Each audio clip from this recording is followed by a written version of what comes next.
Williams, and I'm going to do something that I love because I'm not really that talented in like the musical world. So I'm going to bake some stuff for y'all. So this is going to be a quick demonstration on how to make some pancakes.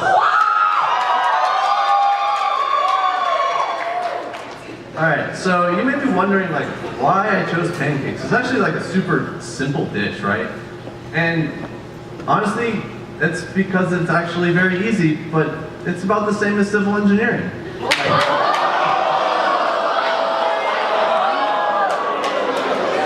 So, like really, your major is counting cars and then taking 4 concrete classes in a row. Like, it's the same thing over and over again, but since it's so easy, I'm still going to walk this pancake making process through for you.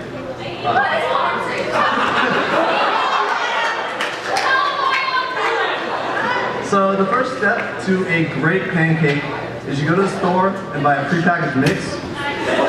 So much easier than making it yourself. And there's so many options. It's about like all the double E's that got denied by Google or Facebook and Xbox.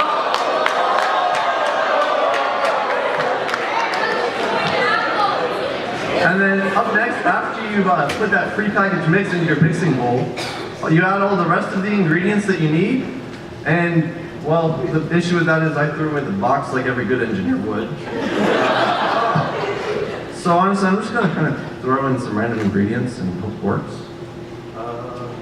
Yeah, so after I've done that, all you have to do is turn on your griddle. I'm getting a phone call. Hello? Yeah? I was just told by the union that I'm not actually allowed to turn on the griddle. This is a true story. I wanted to make pancakes and they wouldn't let me. So I'm actually going to make some cookies. I've got a plan B, although I never expected to need plan B because most engineers don't actually...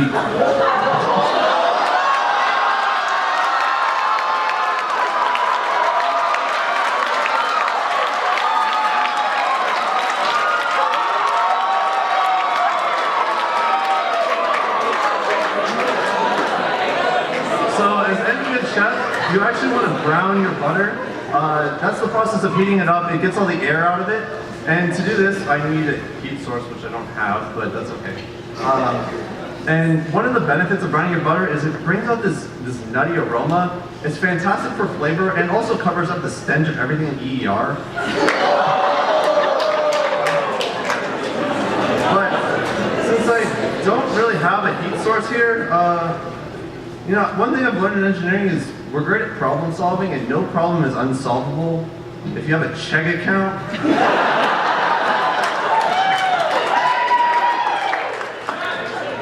So after you brown your butter, you're going to want to add about a half cup of brown sugar, a half cup of white sugar, okay, and then you cream it together. Okay. This is really a lot harder when your butter's not melted. Sorry.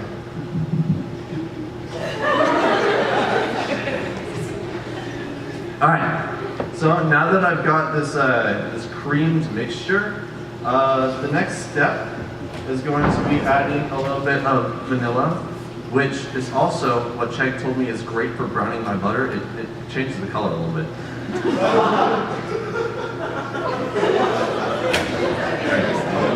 Alright, and now that we've got all of our wet ingredients, we're going to move those over there, and then move to the dry ingredients. So, first step on the dry ingredients, I would add the flour and the baking soda into a bowl. And then we're going to add a little bit of salt. So we're going to add 1 dash of salt for all the petroleum engineers during a downturn.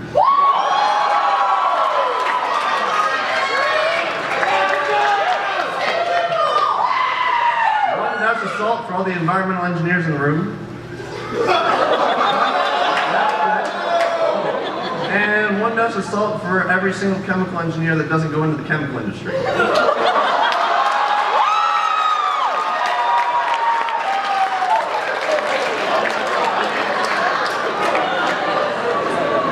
This is going to be some really salty cookies.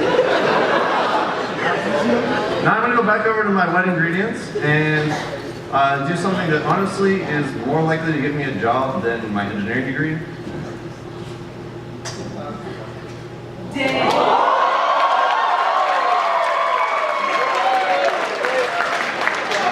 Now, I know for a lot of you beginners out there, that's actually pretty hard, and to be honest, it is very hard. Like, I had to practice to do that. But what you want to do is just grab it with one hand and kind of hit it hard and crack it. And honestly, if you get some shell in there, it's not a huge issue. Like, don't freak out the first time you do it. It's not a big mistake. That mistake would be choosing BME. And then realizing you're actually just a discount double E. Oh yeah, and you can't get a job at Expo. He's not wrong! Fun fact, I actually looked it up on the Expo website last night. There was not a single listing that was only BME. There was actually not a single one without every other major on it. Alright, and now you're going to mix your flour mixture into your other mixture, which is your wet ingredients. Sorry, this takes a little time.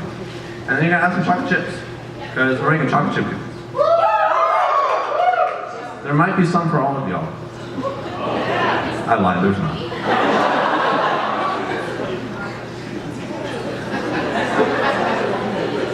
FYI, baking is like one of the best workouts you can get. This is actually really hard. And you work off all the calories that you eat later.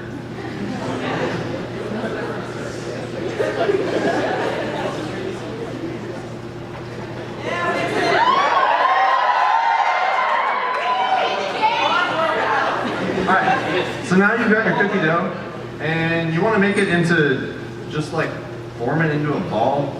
This is about the same as the Meki degree plan. Like, you can form it however you want, and it's very well-rounded, but it never really looks good.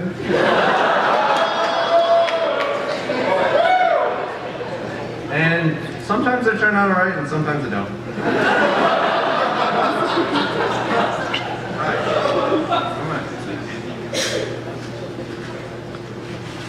And then, once you've got this full tray of cookie dough, which I'm not going to make for you, you pop it in the oven, wait for a miracle. It's basically like going to Expo.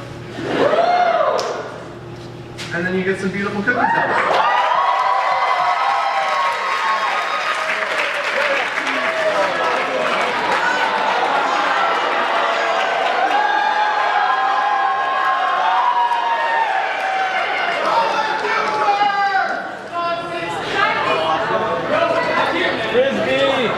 So yeah, I hope that I helped you guys learn how to make some cookies. This is actually like a legitimate recipe. I hope they can tell you that they taste good. Except for the salt part. Don't put that much salt in. But yeah, I hope you're more prepared to make cookies than I am going into the working world. Because to be honest, Meki teaches you a lot of everything and a little bit of nothing. So yeah, enjoy your cookies. I've got 4 more. Who wants a cookie?